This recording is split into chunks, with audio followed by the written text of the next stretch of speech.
Hey everyone, Spiritual Advisor, solo artist here. I want to talk to you guys today about my journey leading up to becoming a solo artist. What really drew me to music was getting into metal at a very young age. I really liked the heaviness and sound of a good guitar riff. I tell the story on one of my other videos, how I feel I didn't really choose music, music ended up choosing me. And I even drew a picture as a kid in the classroom about what we want to become when we grow up.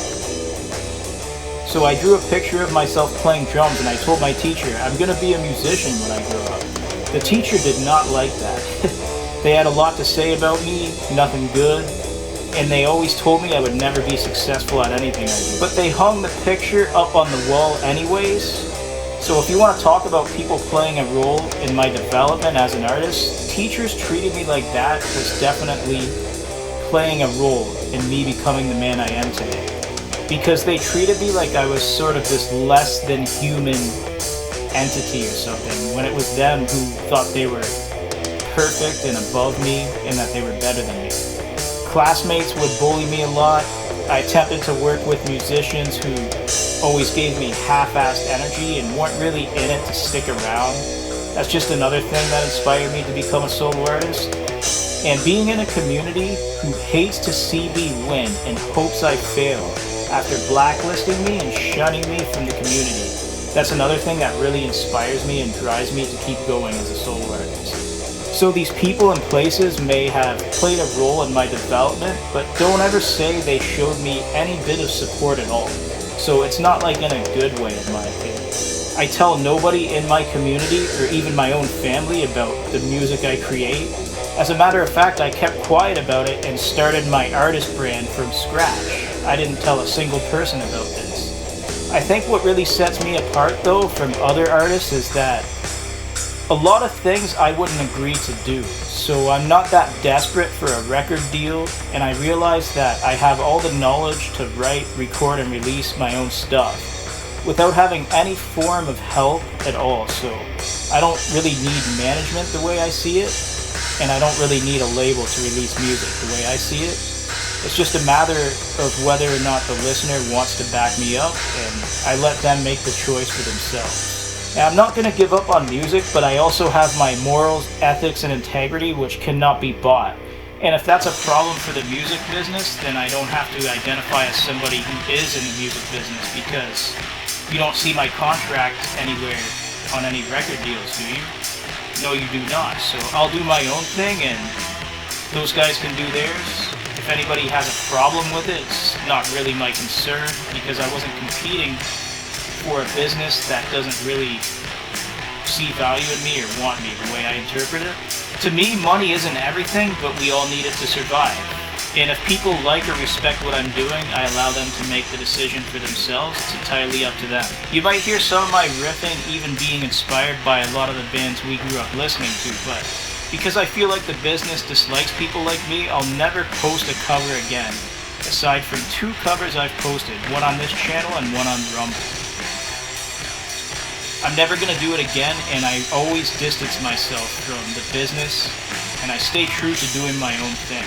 I really hate chasing clout and validation, but I'm not desperate for it, and I think that's another thing that separates me from some artists. I can't say everybody's like that, but some are.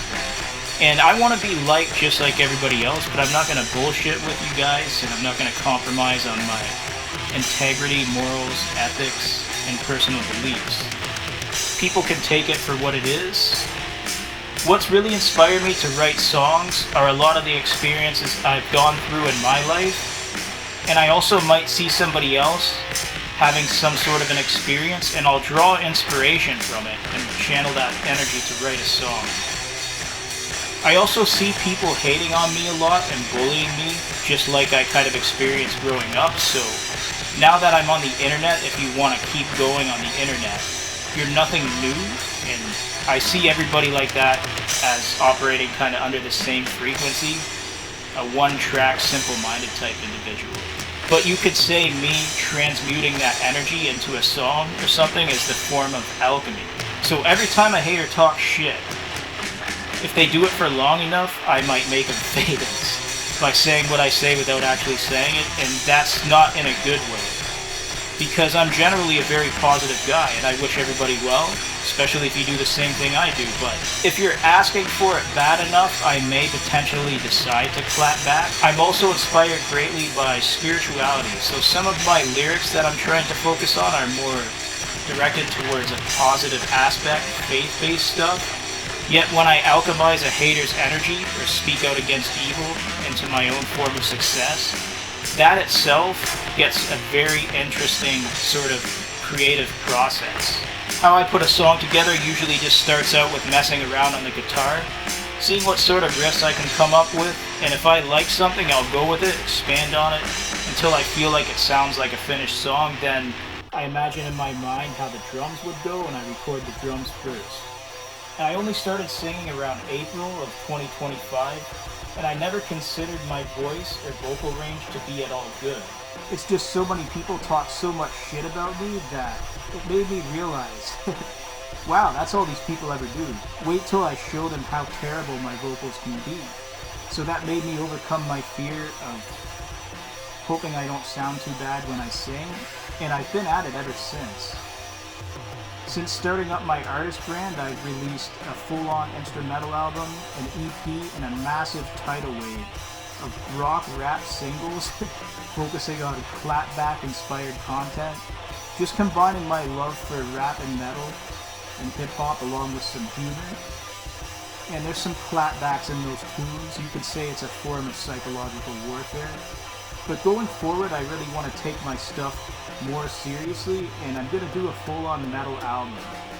I just won't rule out being a badass and writing thought-provoking lyrics, but I'm also not going to rule out using my spiritual beliefs to channel some good, positive energy and inspire people, because I don't want to act like some form of hater. Just because I might alchemize energy for a particular song doesn't mean I feel that way at all. It's easier to love than it is to hate, in my opinion.